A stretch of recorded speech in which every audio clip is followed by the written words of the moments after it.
I can for a lead up. Thanks everybody for being here, and thank you so much for our special guests, Mark Spencer coming.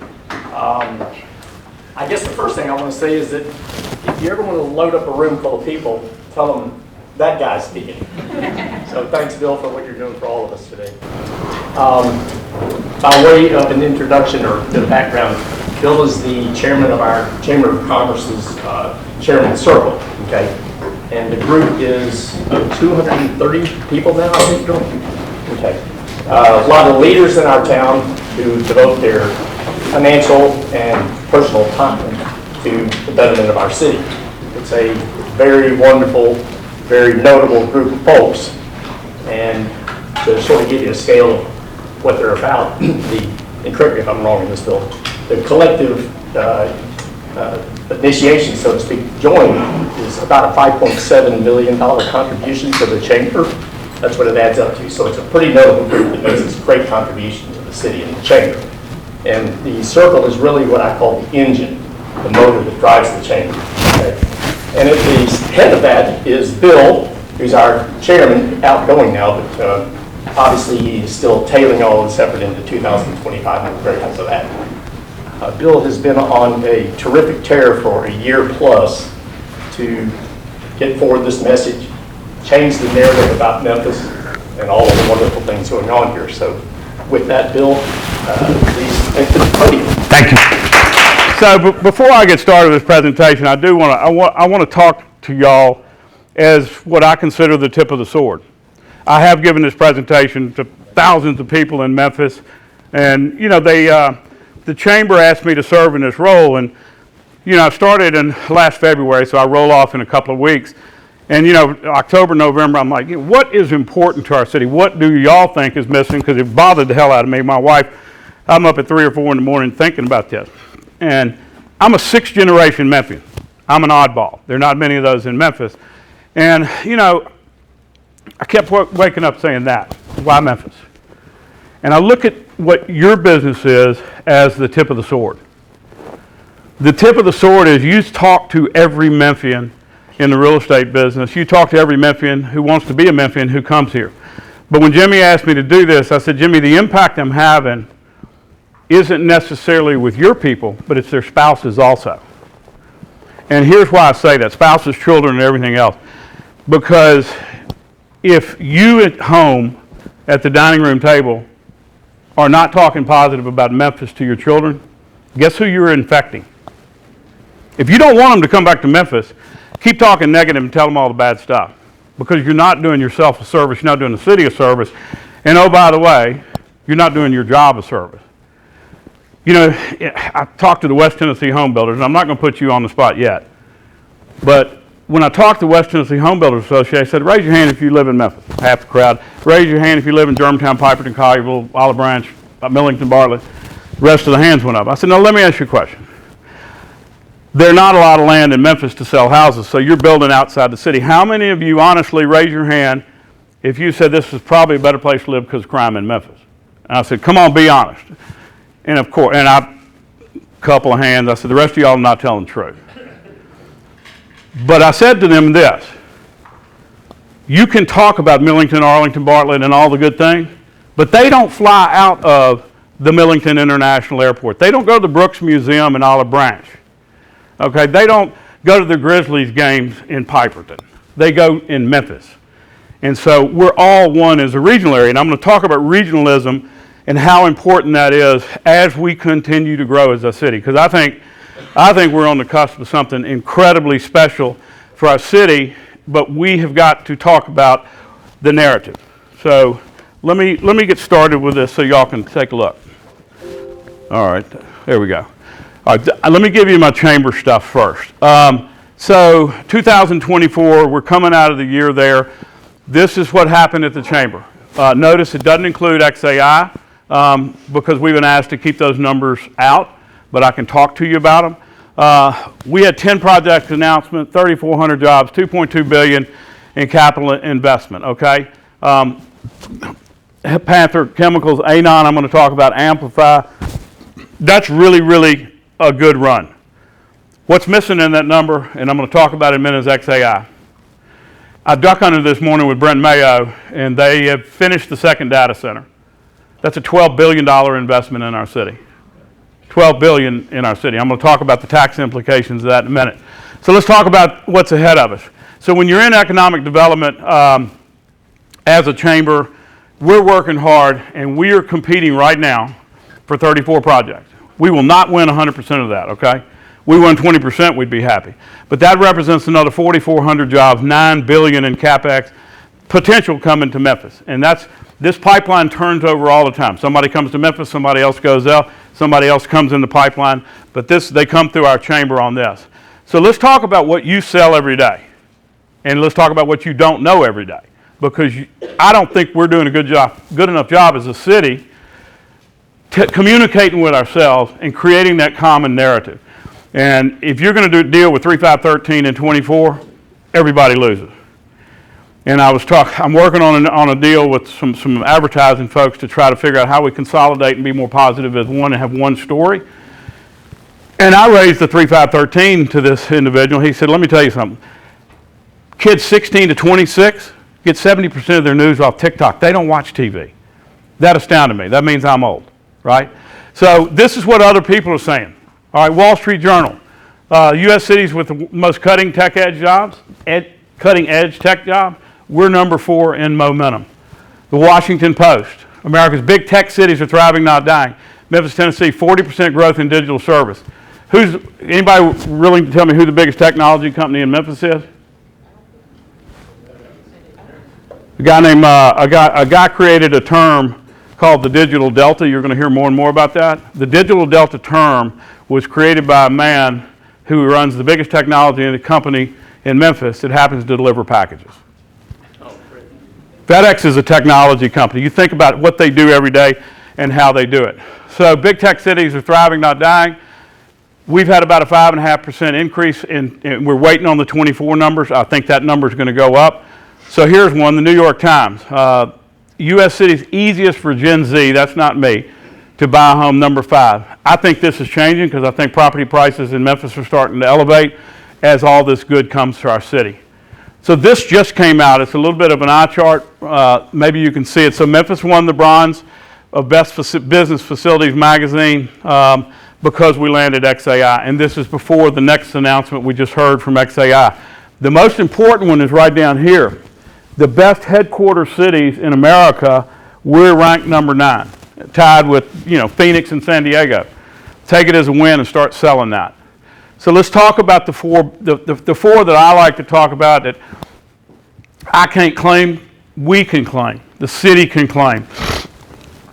I'm going to show you the impact of Ford Blue Oval. So that's a $5.8 billion project.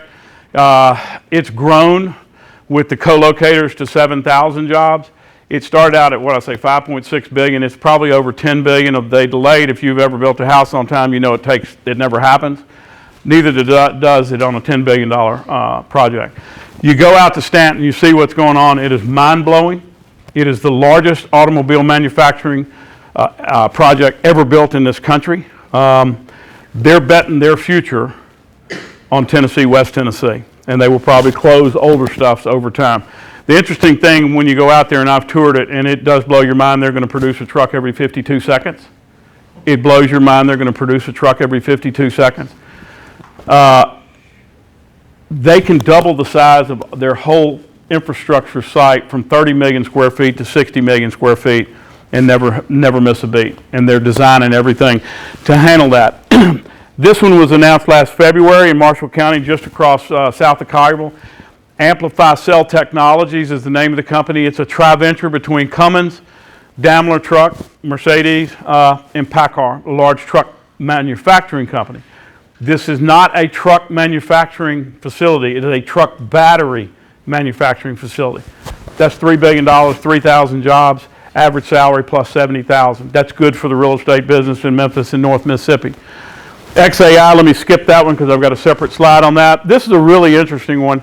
And while it's not a big one, you can't land, everything can't be 2 or 3 billion when you recruit companies to Memphis.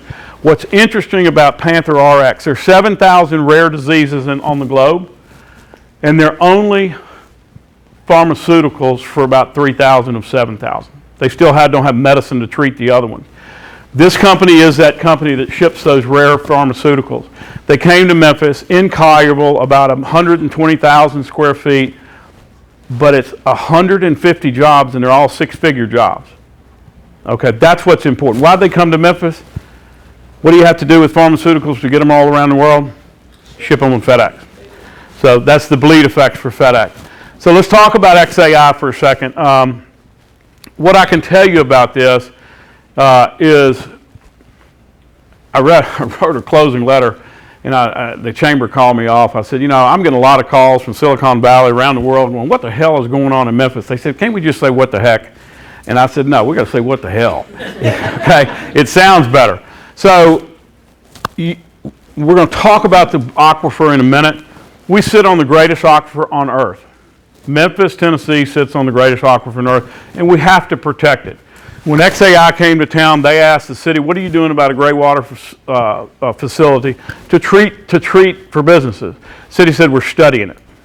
And Brent said, how long have you been studying it? And he said, 10 years. He said, thank you. Went away, called Elon Musk, said, Elon, we can make a difference here. 3 weeks later, the head of Tesla engineering was in town to look at how they could build a gray water facility. He left here on a Tesla jet, flew to Dubai, toured the largest gray water facility on the globe. Came back to Memphis 6 weeks later. Brent took it to the city and said, we're going to build it, and we're going to pay for it. We don't need any money. We don't want you to be involved. But we want to talk to TVA, modularize the 3.5 million gallons that TVA uses. We want to talk to Nucor about the 2 million gallons that they use per day and the 1.5 million gallons that we use. And oh, by the way, the maximum gray water waste treatment plant is right next to XAI. And what are they going to do?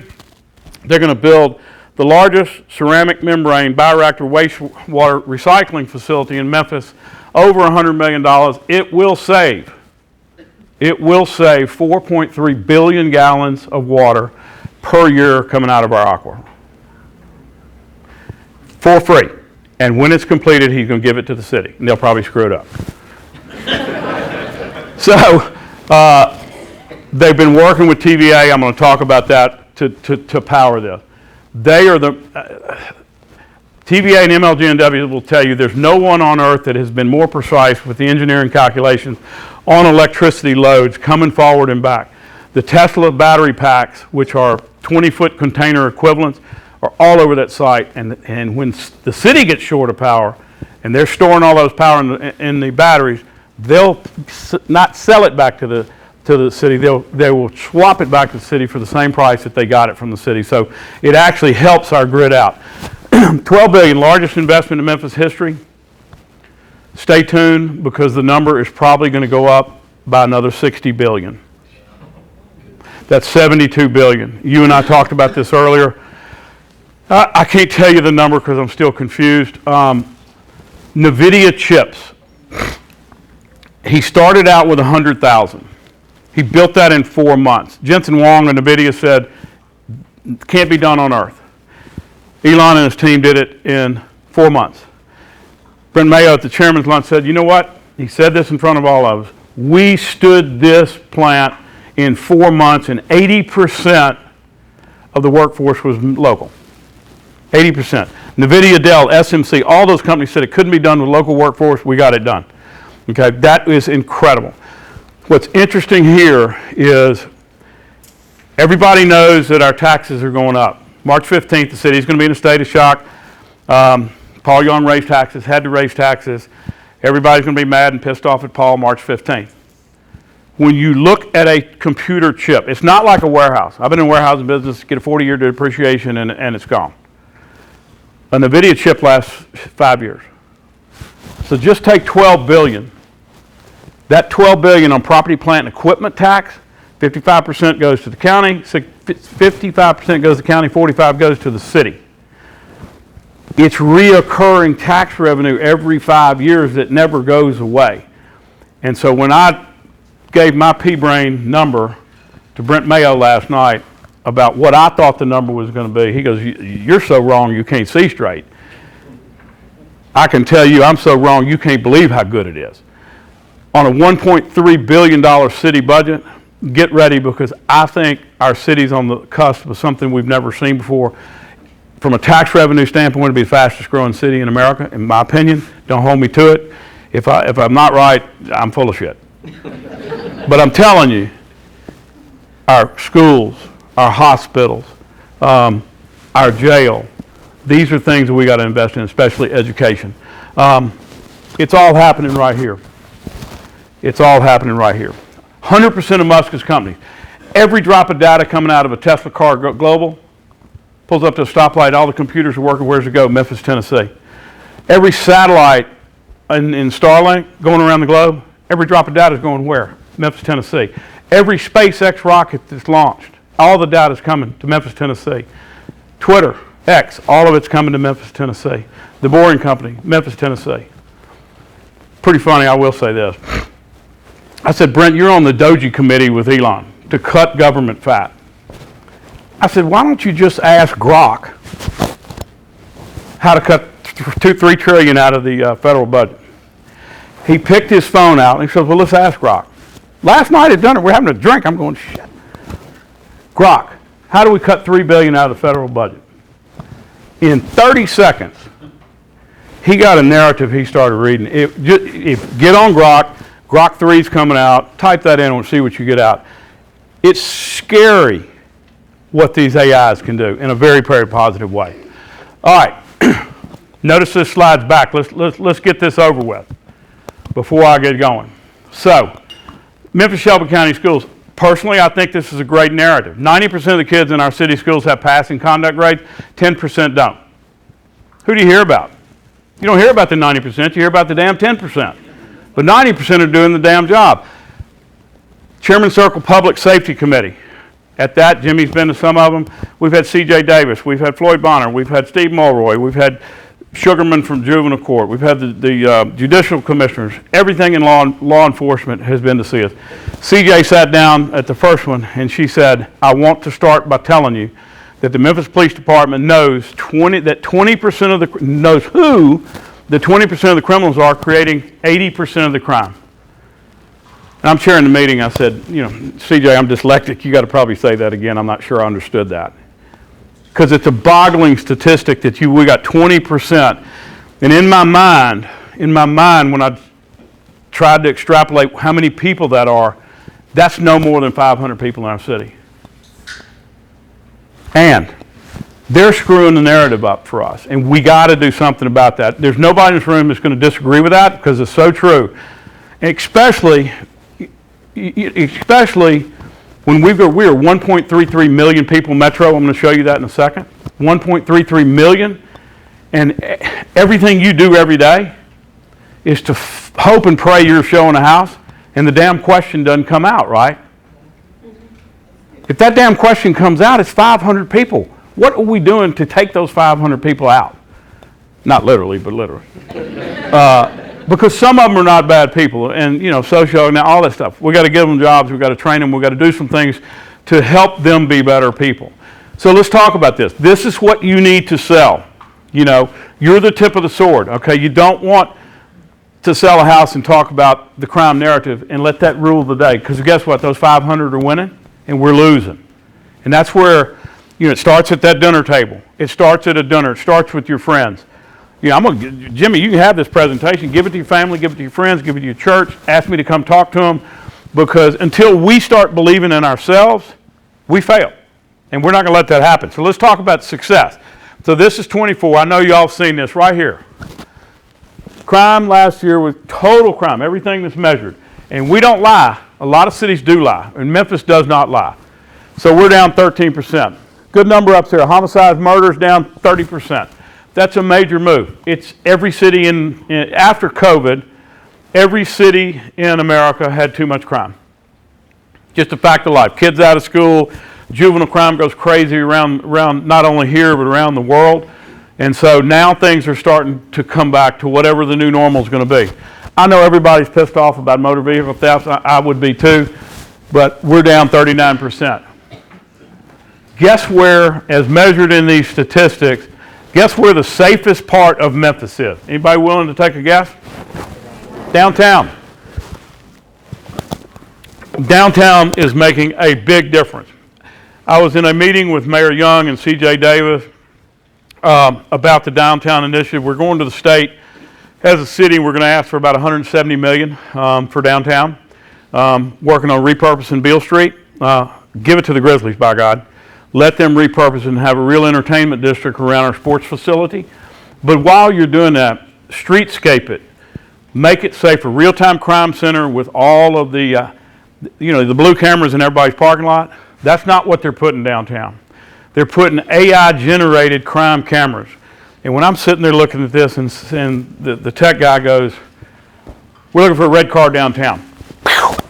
6 red cars pop up all over downtown. Drill in on that license plate. There it is. Track everybody in a black coat walking downtown. I'm just like, you're kidding me. That technology is coming. It's here and it's coming. The real-time crime center downtown, staffed by 16, 3 shifts, is going to be there. That's a start. Streetscape all over downtown. Upgrade curbs. Get all the blight and all the stuff out. Paint, lipstick it, and let's change downtown. I'm really excited about that initiative. And stay tuned. We've got some federal motion going that's going to come with the change of office here next week. So you guys are in real estate. You know this. So this is the MSA. Okay, this is our population. We are a victim of 2 borders with Arkansas and Mississippi. Our current MSA are these 3 counties in Tennessee and these 5 counties in Mississippi and Clinton County. This is determined by the census. Okay, the census is coming out. Who's driving through your market, commuting times, businesses, and everything. And so, obviously, warehouse distribution world down here in Mississippi, that's our MSA. My focus, the meat on my bone, is the census coming in 2030. I want Hardeman, Hayward, Lauderdale, surrounding Memphis this way, Panola County down south to Tate County, and oh, by the way, St. Francis Cross in Mississippi County. What does that mean? What does it mean? So this is where we are. This is the current MSA for city and metro. Well, your metro is your MSA. All right, so Memphis is at 1.33. So we got 1.33 million brothers and sisters out there, and we got 500 yo-yos screwing it up for us. That's way out of balance, okay? And we as a community got to work smarter, brighter, and quicker to change that. That number right here, I'm going to show you the next slide. This West Tennessee population growth is supposed to grow by 12% by 2035. What is that? That's the blue oval effect. So I didn't do this, the state of Tennessee did it. This is now 7,000. This is happening as we speak in construction, and this is the population growth. And so when you look at it, Tennessee River to the Mississippi River, where does that growth happen? Which counties are going to grow? So obviously you look at Memphis, we're the biggest at 27,000 people, 3% growth. But look at Tipton County, 19% growth. Fayette County, 23%. Hayward County, 42% growth. That sounds like a big percentage number, but for God's sake, there are only 7,000 people living out there, right? So, Memphis is where it's going to happen, but, people are going to drive from all over to get to this plant because it's 24/7, 7,000 people. What'd I say? 7,000 people coming to work at Blue Oval City. That's 14,000 car trips on I-40. That's a nightmare. But don't worry about that because there are 3,000 trucks daily going in and out of that facility. So I-40 is a train wreck that is coming, and the state of Tennessee is not putting any money in it. That's sad. We got a big problem on infrastructure coming there. So look, we're going to talk about education. We're going to talk about sports. Some of these narratives that you need to do when you're selling stuff, because this sells, okay? When the Memphis Shelby County schools, and I know we're in a complete cluster right now with Memphis Shelby County schools, but what other county in the state can say we've got 4 of the top 20 districts in our county? Shelby County is the only one that has that. These schools are killing it. Collierville School, High School, Arlington are killing it. And what are people doing? They're moving there. They want to educate their kids. I don't blame them. And it's free. Okay? And so private education, we got a lot of those. But look up here. 6 of the top 60 are in Memphis from a high school, and 2 of those are public schools, White Station East. I went to MUS. Okay, look at that statistic. So I'll tell you a story. 2 years ago, I called Fred Smith to raise some money for MUS. I said, Fred, I need to come see. What's it about? MUS. How much you want? I said, Fred, I need your advice. And he said, come on. And I walked in, I just went, I just want you to know that 60% of the graduates from MUS come back and make Memphis a better place. He goes, are you serious? I said, yeah, now let's talk. That's a big number. I'm speaking in front of Ward Christian Brothers High School to their student body. I've done this to MUS. You're a tip of the spear. For God's sakes, those high schools, I told all the MUS grads, I want that at 100%. I want every one of you back. I want you to go home tonight at the dinner room table and teach your parents something. We've got to make the kids believe in ourselves and what's going on, right? So, University of Memphis, the Carnegie R1. In 2 years, they've gotten over $100 million in federal grants. Why? Because they worked their asses off. They got the designation. We've got to keep the designation. We've still got to keep growing the University of Memphis. Third most diverse university in America. That's a strength, not a weakness. And we've got to keep building on educating. Bill Hargrave took less students in the freshman class by 20%. And I said, why'd you do that? He goes, because we were taking students who weren't qualified to be here, and our teachers were having to teach to the 20% that weren't qualified to the detriment of the 80% that were. We want to get the quality of our students up. So you have to salute that. So look at your arts, culture, and entertainment. These are all assets we've got. And you know, when I was up at 3 or 4 in the morning thinking about how do you put all this together, and you start kind of, God, we got this, this, and this, and this, and this. Until you put it up on the slide and say, hey, what can we do sports-wise? Well, hello, Grizzlies. The FedEx St. Jude Championship, are you serious? 1 billion people globally watch that golf tournament. Over $100 million economic impact to our city every single year. I said 1 billion, not 1 million, watching TV on something in Memphis, Tennessee. That's a very positive narrative. The Showboats, the Redbirds, Liberty Bowl is something my dad has backed for years. We run it out of our office. That's a $40 million impact to downtown Memphis in December, January, when we would have nothing. That's a major benefit to our city. Thank you again, Mr. Smith. We're rebuilding the Liberty Bowl. But LeBonner, Cutting Edge Children's Hospital.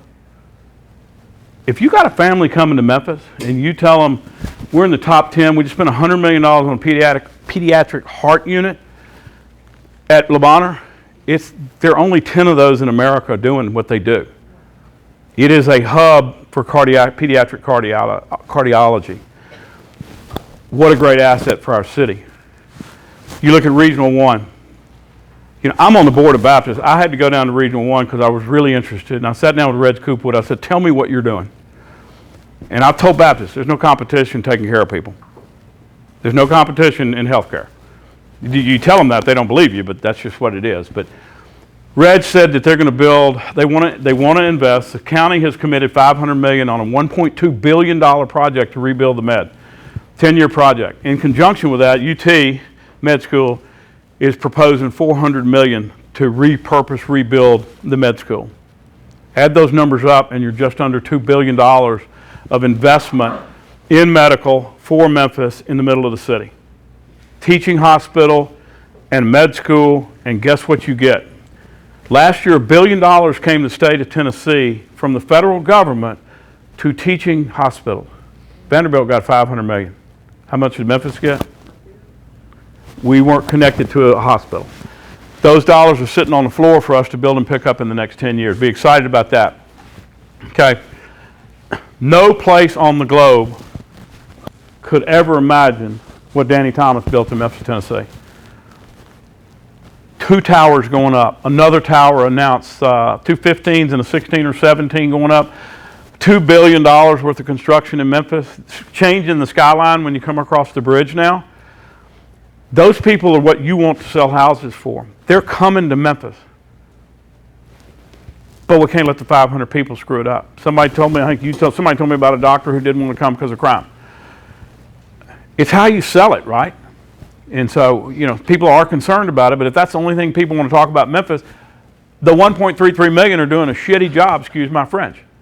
We have got to stop talking about that and talk about all the stuff that I'm talking about. 13% of our workforce is in healthcare. Well, let's talk about infrastructure, because this is really important. This is the backbone of your city. So I got called out, Jimmy, after the first time I presented, because I said nearly $1 billion. They said, well, it's not right. It's 829 million. I said, well, I'm dyslexic, I round, right? But that's coming. The most connected city in America from a fiber optic perspective is Chattanooga, Tennessee. When this is finished, Memphis will be there. A French company is coming in, no cost to us, and that is 2 years of progress already. TVA is the greatest power source in America. I'm going to show you why that's important in a second. To have that connotation, when Elon Musk came, it was three things: speed, water, and power. Speed is, do you have a facility ready to go? Because I got to catch up with Sam Altman of ChatGPT. We had that 800,000 square foot building empty, ready to go. Water, give it up. I mean, the greatest water aquifer supply on earth. And we had TVA. Oh, by the way, it's right next to the plant. And TVA has been a big supporter. Crazy thing that Jeff Lyack said, head of TVA. We had him at a chamber event, and Jeff said TVA has to double their production by 2050 to keep up. Jeff, how are you going to do that? Nuclear. We want solar, we want all the good, feel-good stuff, but it's not going to get us where we need. Modular nuclear technology is there, even in an earthquake zone. So watch that. Memphis sits on 100 trillion gallons of water. The Mallory pumping plant downtown, 1,500 feet, is pumping carbon dating water every day. It's 1,500 years old. Incredible statistic. And it's reoccurring. When I was at the Kiwanis Club, Jerry Collins, who used to run MLG&W, he stopped me and said, Bill, not only is it there, it's growing, it's sustainable. We got to protect the shallow aquifer, but the deep aquifer's there. So MLG&W has really got behind, and oh, by the way, XAI paying large bills to MLG&W are going to help upgrade the grid. You know, I'm sure, you know, selling houses and everybody here's had their trees cut in their yard. Get over it. You know, when the power goes out, you cuss MLG&W, which it only happens about 0.2%. So we're going to continue to see that. Doug McGowan is doing a great job. We're lucky to have Doug in place. The I-55 bridge replacement, you can't make this one up. I was asked as chairman of the chamber in the logistics business by Tennessee Department of Transportation to be on that team. I'll tell you a quick story.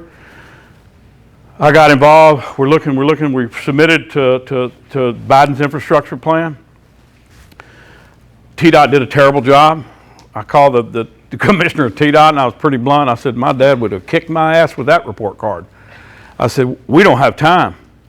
I said, you better let us have that in Memphis. We turned that application around, got it. We were invited to Washington, D.C., Ted Townsend and myself, the head of TDOT, true story, to meet with the Federal Highway Administrator. We're walking in the door, and the government relations, Bobby White, goes, I just want to tell you something. This guy went to Bowling Green, Kentucky to college. When he graduated, he was an Elvis impersonator. That's not true. We walk in, the guy goes, you're from Memphis. I was like, holy shit, this guy's real. He goes, Elvis. I said, yeah.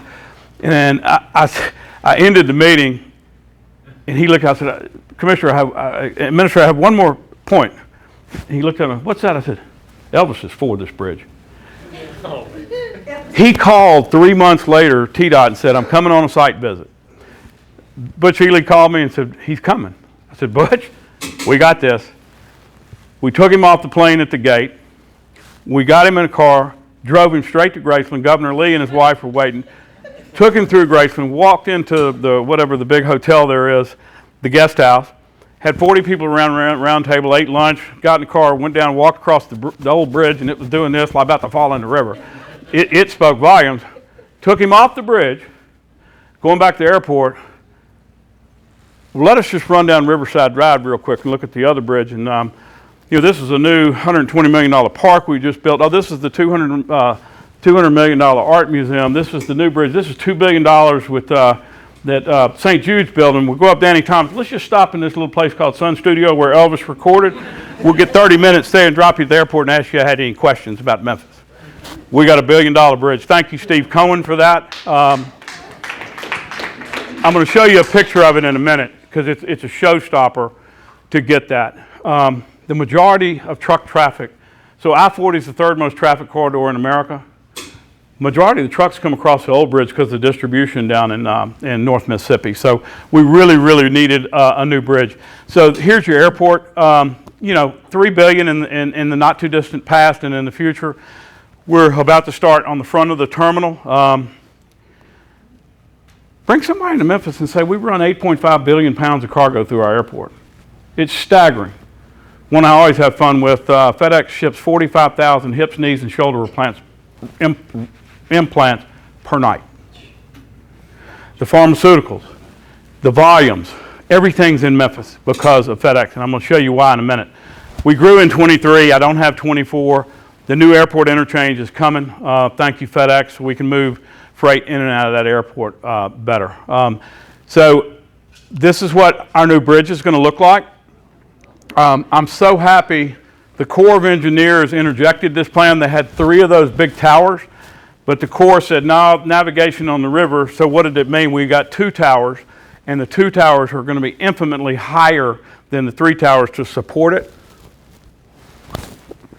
But you can't make up the scale of this. The federal government calls it a signature bridge. I said, what the hell's that? It looks pretty. It's going to be cool. It's going to change our downtown skyline. So I was working with the chamber, thinking about the narrative we're talking about. And I came up with this harebrained idea, and the chamber said, that's a great idea. We'll pay for it. I said, no, you can't do that because it's going to be expensive. How can we put narratives out to teach people about Memphis if you're recruiting a business? Have something fun for a realtor to give out to somebody coming to Memphis. And so I took it on myself, and I said, Chamber said, don't do that. I said, no, if it fails, it'll be my fault.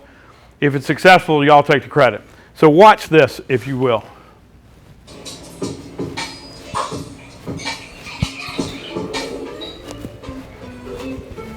Why is that beer so tasty? The water that we have here, because it's so mineral free, is absolutely perfect for these types of beers. It starts with the water. Memphis has the purest, cleanest drinking water in the country, maybe the world. We're one of the largest cities in the world that gets its water from an artesian well. On a peak day, MLGW can pump more than 250 million gallons of water to approximately 255,000 customers. But our aquifer is estimated to be more than 100 trillion gallons of water. That's about 160 billion Olympic-sized swimming pools. I have no idea how many bowls of grits that is. To envision how much water that is, if we built a huge wall around Shelby County and brought the water to the surface, it would be enough water to go to the top of the Clark Tower. This great water supply actually requires minimal treatment straight from the ground. Memphis is truly blessed. And we pay less for our water than about half the country. If they gave out medals, we would win the H2 Olympics. I guess it just makes us cooler. I guess it does, little man. I guess it does. So what I wanted in that message was give it to kids in high school. Give them a narrative they can be proud of. Make it fun. Make it informative. Make it something you can pass to somebody coming to Memphis that's cool. You know, I'm thinking about the steel industry doing it one there. I'm talking about our parks. I'm talking about our river. Just things that make the narrative about Memphis more positive. So y'all have heard these 3 right here, the 4 R's. Runway, the second largest airport in the world. I think Hong Kong lies. The roads, third business trucking corridor in America. Number 1 is the I-95 corridor. Rail, we're the 3rd highest concentration of Class 1 rails in America. And I'll talk a little bit about that in a minute. 5th largest inland port in the U.S. I think this is going to be more and more important when you look at HYCO, the largest transformer manufacturer downtown on President's Island. Obey the way the Musk companies, you know, more and more stuff. The river, I think, is going to be more and more important as we go forward. This is really important. And from a business perspective, a guy that's in the logistics business, when you talk about somebody coming to Memphis, and Musk guy said it last night, you can get to anywhere in the world by multiple modes from Memphis. Well, you go 95% of global GDP from Memphis, Tennessee in 72 hours. Thank you, FedEx. Nobody else can say that. Memphis, Tennessee can say that. 75% of the population of America are 48 hours from Memphis by truck. And we're in a very climate-friendly area for both of those narratives. So then when I started looking at this and adding and building this list, when you get this slideshow, take some time to read what's happening in Memphis and who's here, okay? Nike, can't make it up. Nike's North American Distribution Center in Fraser, 7 million square foot. 3 150-unit trains per week, times 2, because they stack the containers. That's 300 containers full of shoes 3 times a week coming into Memphis to be distributed, redistributed out. Thank you, FedEx, again. AutoZone, great Memphis company. Louis Dreyfus sold our cotton division of that, largest cotton trader in the world. Monogram Foods, Cross Ledwick, here you go. They keep Stern Clinic in business. Everything they sell will kill you. 4.5 million corn dogs produced per day. Who eats all those corn dogs, okay? So here, look, Smith & Nephew, Stryker, Medtronic, those medical devices, those are those 45,000. Why are they here? Not because they love Memphis, because they can ship their product in and out of Memphis. International Paper, Pandrol, big French rail company. Silvamo, offshoot of International Paper. Orgel Brothers, oldest company in Memphis. Until you put it up there, you just can't see. Nucor Steel, right there. Mallory Alexander, huge supply chain. IMC, largest intermodal carrier in the United States. Incredibly, Ford Motor Company. You just keep looking at this and drawing and looking at more and more people coming. So the chamber changed this slide. And I wanted to leave the old one up there and show you what's happening. So Megasites is a cuss word in Nashville because it usually means we're going to give a lot of government subsidies to somebody coming. The interesting thing about XAI, guess how many government dollars they asked for? 0. Nashville was furious. They didn't know about it. And when we told them what an NDA means, and the governor just visited XAI 9 months later. Brent told me yesterday, I said, how was your visit with the governor? He goes, you know me, I'm pretty blunt. He goes, nice to meet you, Bill. You're a little late getting here, aren't you? Oh, nice. He said that too. So X is XAI. They took down 561 acres. That was considered the last megasite in West Tennessee. X means it's gone. The 561 acres are taken down, and I will tell you, wink, wink, to be determined in only a good way for Memphis, okay? This slide had 2 sites in Arkansas. All I can tell you is both of them are now off the market. I can tell you that something is coming to Marion, West Memphis in the first quarter. Going to be another game changer for the region. We're not from Memphis, we're from the Memphis region. We want Marion, we want West Memphis to be incredibly successful, just like North Mississippi. So you look here, there was one where 72 is. That's where Amplify Cell went. That one is off the market because it isn't big enough. So you've got these 3 here, 2, 3, and 4 in North Mississippi. You got Ford up there. Our company's got one just beside Ford where 79 is. We hadn't announced, but that one is coming. We're working on it. We're trying to get whatever infrastructure because you can't sell something without power, lights, and sewer, right, Jimmy? You got to have that. So, you know, quite frankly, we're running out of sites to attract businesses, and our site, we're hopeful, really opens up West Tennessee with another opportunity. I mean, Ford took down 4,200 acres. It's amazing. So look at this slide. It's kind of cut off at the top. Mississippi County, Arkansas is the #1 steel producing county in America. Raise your hand if you knew that. I love uninformed people. I taught you something. Because you can go sell that. If you didn't know it and somebody's coming in town, you know, all these pieces are coming together. When you get this presentation from Jimmy, go through it a little bit slower and see how all these pieces start fitting together. That's 40 miles from Memphis. Oh, by the way, what's in the middle of that big river? I went to U.S. Steel, $3 billion. I had an opportunity to tour inside the steel mill. Oh, by the way, they were just building Big River 2. That's $4 billion. They've got $7 billion up there. All of what they're doing is rolled steel, and they're doing it all from scrap, coming off that Mississippi River in those barges, and you can't make trucks that won't fit in this room any bigger that's hauling all that scrap steel. The scrap yard at Big River is 500 acres of piles of steel that they're bringing in and melting down and doing what they do. But look at all the bleed. All these other companies are up there as well. Interestingly enough, Big River Steel, Nucor Steel, I, of course, had to poke. Is it union? No. I have nothing against unions, but our starting salaries at Big River Steel are $110,000 before the bonus program. We work them hard, time off, time in. And I said, well, he goes, unions wouldn't make it here because they can't do what we're doing here in Arkansas, and they're really not welcome. So that's really, really a feather in the cap for Eastern Arkansas and what's going on there. But that's really interesting. So look at this other one. So when we were studying, no, let's look at automotive.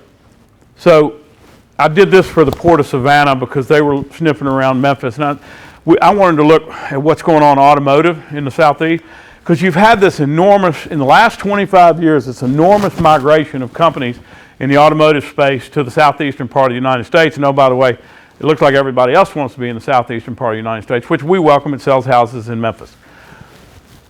Why are they coming? Look at that green footprint. What's a green footprint? That's TVA. Power, power, power, power. This is only getting better. Unfortunately, Volkswagen voted to go union. Spring Hill GM is union and just south of Nashville. And I'll wager to say this. I specifically went to Nashville working on something. I said, I'm going to drive from downtown Nashville to Spring Hill. My grandmother was in Franklin. If any of y'all ever remember, if you're old enough, what the drive from Nashville to Spring Hill was 30 years ago, that's going to be the drive from Memphis to Jackson in 30 years. The explosion of growth in West Tennessee that's about to come in the next 30 years is going to blow your mind. I hope I live long enough to see it. But then I started narrowing in. This was work we were doing on our side at Galloway, and my son's working on it. I said, why in the hell are all these electronic vehicle companies coming to Tennessee? And again, the gray area is obviously TVA. And we started thinking about it. I said, there's got to be something else. And this was 3 years ago we were looking at this. Almost 18 billion of EV is in Tennessee or coming to Tennessee. It doesn't, man, I went to Dearborn, I asked Ford, what if it blows up, nobody wants to do EV? That's like saying I'm not going to use my cell phone 15 years ago. You will eventually, EV will capture, it will be more efficient. Batteries will be able to go more than 350 miles. And who's going to benefit? The state of Tennessee. The next slide my son discovered is pretty crazy. Lithium deposits in the southeast. So the Smackover Formation is this orange crescent moon going through Texas, Arkansas, Mississippi, and Alabama. When Billy brought this to me, I didn't pay any attention until I saw that word. When I saw that Exxon was the largest investor in the Smackover region down in Magnolia, Arkansas, and Albemarle, the largest lithium miner in the globe, right next to him, aha! Where are the EVs being produced? Tennessee. If you're in the logistics business, and I am, every mile is a dollar. Every mile is a dollar. Largest lithium deposit in America on the border between Washington and Oregon. Native American problem. EVs are coming. That's going to be the EV capital of America. And it's happening as we speak. And oh, by the way, last March, SK Battery at Blue Oval contracted with Exxon to supply Blue Oval. Amplify Cell Technology, the battery plant, when it's finished, you don't have to worry. I'll say it now. It's no secret. They're going to get their lithium from Albemarle or Exxon, all right here in the Mid-South. Raise your hand if you knew about the Smackover. Okay. So, let's talk about rail for a second, why this is so important. We used to be in the raw cotton trading business. We used to ship the UP and BN, West Coast of China, CSX, Norfolk Southern, Port Savannah, Charleston, Norfolk, Canadian National going up through Canada, Prince Rupert, and Halifax, Nova Scotia. 2.5 to 3 million TEUs. TEUs is the container, okay? When you see a train with containers on it, Memphis has the capacity to handle 2.5 to 3 million containers. The aha moment with the Federal Highway Administrator in a Democratic administration, I said, Administrator, let me tell you one thing. Memphis, Tennessee has 5 all Class 1 rails. We bring 3 million containers a year from the East Coast to the West Coast to Memphis, Tennessee. That 3 million containers a year represents 6 million truck trips because the trucks got to go back. From a safety perspective, from less wear and tear on your federal highways to the carbon footprint, Memphis is the hub of saving this country with all 3. But we need a new bridge because we got to take this stuff off of the rail and we got to put it on trucks to distribute it as America's distribution hub. So we're blessed to have all 4 of those. So you're Ford Motor Company. You're a Ford Motor Company logistics. How am I going to move a production facility that pulls a truck every 52 seconds? Where does Ford need to check the box? Well, let's look at logistics. How are we going to move a truck every 52 seconds? 95% of the trucks that Ford Motor Company produces are going to go out by rail on the CSX. The CSX rail runs right through the Megasite, right through our site for that matter. If you're Ford and you're presented with this by the Memphis Chamber and you ask the question, this is the whole rail network from these 5 rails from Memphis, Tennessee. Is there a question about whether Memphis can compete from a rail perspective logistically for Ford, Tennessee? Not a chance. We nailed it. We nailed it.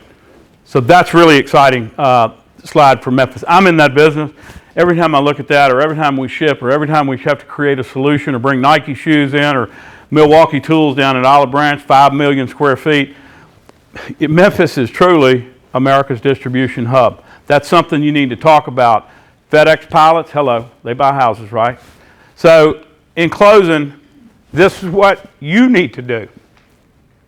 Cheerlead, be positive. I don't have to tell that to real estate salesmen, right? They're always positive. Okay, don't ever get down. What you taking what I'm talking about will work. Thank y'all.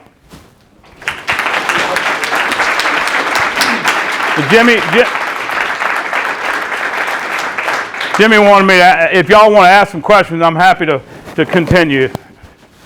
Questions? I'm going to start with the first one. All right. Where do we send money for your mayoral campaign? Jimmy, I'm a lot smarter than that.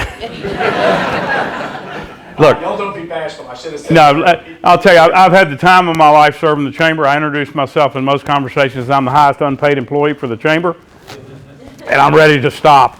But look, I'm happy if anybody wants me to give this presentation to a church, friends, groups. We're not going to change the narrative, and everybody here learned something. You learned something you didn't know about Memphis, and that was kind of the method in my madness. Is until we put it together and start thinking about it. And I can't tell you how many. Can we get a copy of that? Are you kidding me? This is from the first time I gave this last February. It's changed immensely because we've had these wins and the momentum, and we're still talking to school kids and trying to focus on education. I will tell you from a real estate perspective, educating kids is more important to families moving to Memphis than crime. It's the most important thing. And the private schools are here, they're great, but they're expensive and not everybody can afford it. Other questions, please. Ward, you got any questions? I'm good, bud. I'm always Here, impressed. Janice, you want to know about the new car, don't you? No, I have one. I just want to know who's going to be working on like the streets, the I-40 and all that. I mean, how are we going to, we've got all these people coming in. How are we going to handle it? So that's a great question. So I went to the University of Virginia in 1978 on I-40 to Charlottesville, Virginia. And he asked me to have a drink with him, the head of TDOT, because he and I got to be good friends on the bridge. I said, Butch, I-40 looks the same way it did when I went to Virginia in 78. And the amount of traffic that comes on I-40, we used to not be the third most traffic corridor. Okay, we're getting a new bridge.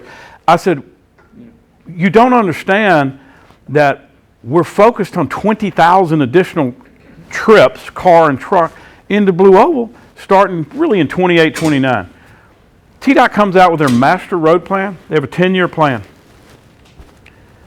In the next 10 years on the plan, TDOT is going to expand I-40 from Stanton back to the Mason, the Mason, Tennessee exit. 1 4-mile stretch, not focused on Memphis. I wish I could answer that. It is a disaster that's going to happen. And our site, we have 2 miles of frontage on 70, which runs parallel to 40. And when there is a major accident and everything has to get converted, in the midst of that, and here, you listen to this one. And this is our site at Galloway is 10 miles from Blue Oval. If you're a supplier to Blue Oval, producing a truck every 52 seconds, and you are late by 1 hour, it's a 6-figure fine. 1 hour, 6-figure. You can't shut down a $10 billion plant because your brake mirror didn't make it. And so that gets everybody's attention. I had a guy that worked for us who did automotive. He goes, we did it up in Ohio, and the number one piece of equipment we had in our logistics company was a tow truck, because if it broke, we'd tow it in. So you asked the most important question for our community. The bridge is a big thing. That was $250 million from the state, $250 million from Arkansas, and $500 million from the Fed. It's fast tracked. It's going to be under construction, the new bridge, in 26, finishing in 30. It's going to be 20 feet from where the old bridge is. That's how close it's going to be from an environmental perspective. What other questions?